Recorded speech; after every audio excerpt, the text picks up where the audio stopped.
like any art form, theater sprang from real human needs. Last time, we talked about how the instinct for storytelling, myth-making, and ritual influenced the birth of theater. As we said, most scholars believe theater evolved from the Dithyrambic Chorus ritual of the ancient Greek times. But the amazing part of this early development is how sophisticated theater began in a relatively short time. When one keeps in mind that humans weren't that far away from the cavemen at this time, the fact that the theater was performed in complicated amphitheaters and playwrights of the period were writing some of the greatest plays ever written, even by today's standards, we really need to give ancient Greek theater a close look. First, let's consider the physical theaters of the period. As we said last time, the amphitheaters were influenced by the early primitive worship grounds. Like these spaces, the circular areas known as the orchestra was still prominent. Translated from the ancient Greek, orchestra literally meant the dancing place. In this area, a group of performers known as the chorus played their parts and perhaps danced while they performed. In the plays performed at this time, the chorus of about 50 men typically represented some segment of society. For example, the chorus could represent the elders of a city, the senators to the king. In comedy, they represented such things as birds, clouds, and frogs. At the center of the orchestra was an altar known as the thymele. This altar has an interesting place in the development of ancient Greek theater. Over time, theater moved away from its religious roots and became secular in nature. We can see the location of the thymele change with this movement. In the beginning, the altar was situated in the center of the orchestra. Eventually, it was moved to the side of the orchestra. As the religious element of the theater began to fade altogether, the thymele was placed behind the skene, completely out of the sight of the audience. While the chorus performed their parts in the orchestra, the actors would perform episodes on a stage in front of a scene house that was referred to as the skene. The skene was situated to one end of the orchestra. It began as a temporary structure, but eventually took its place as a permanent part of the ancient Greek amphitheater and became quite elaborate. The skene was a house-like structure from where the actors would make their entrances and exits. There was also a raised stage in front of the scene house of the skene.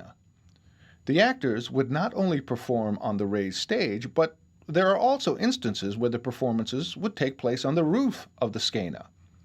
Typically, if there was a god who imposed his presence on the action of the play, the roof was a favorite playing space for the actors. Let's take a moment to consider the performers in the ancient Greek amphitheater.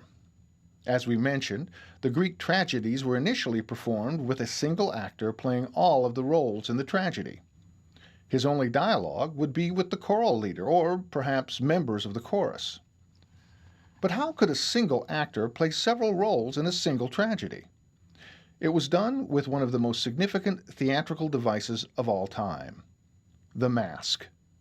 You've often seen the tragedy and comedy mask displayed to represent theater. This is due to the mask's important role in the art of theater. In the early tragedies, the actor would enter from the skene wearing the mask of his character. He would engage in a scene with the chorus and then make an exit into the scene house section of the skene. When the actor entered for the next scene, or episode as it was referred to, they would be wearing a mask of a different character. In this way, they could introduce several characters in the course of the tragedy simply by changing their masks after they made an exit. Also, men could play the female characters. It wasn't until the 15th century that women actually started performing on the stage. Naturally, this system of one actor portraying all the characters in a Greek tragedy was very limiting. When we talk about the most significant playwrights of the period, we'll see how they promoted the changes that more closely resemble the theater of today. Another important area of the ancient Greek theater was the Theatron. The Theatron literally meant the seeing place. This is where the audience sat during the performance. Often carved out of the side of a hill, the Theatron would accommodate thousands of audience members. Even today, People marvel at the extraordinary acoustics of these ancient amphitheaters. There were also some scenic innovations that were added to the skene. One is the pinaki. The pinaki was a surface, thought to have been made of animal hide, on which a scene could be painted. This is an early version of the stock scenic device we refer to as the scenic flat. Another device was referred to as the ekaklemma. The ekaklemma was a wagon-like device that was used to roll out tableaus onto the raised stage of the skene. The ekaklemma is an early version of the scenic wagon. Another scenic device that was invented during this time was the machina. The machina was a crane that would lower actors or scenery from the roof to the stage floor. This was a favorite device to use when productions wanted to create the illusion that a god was flying into the action. That covers the development of the physical theater of ancient Greek times. When we come back, we'll take a look at the most popular form of drama in ancient Greek theater, and perhaps the very first type of drama ever performed, the tragedy. We'll get back to you after the assignment.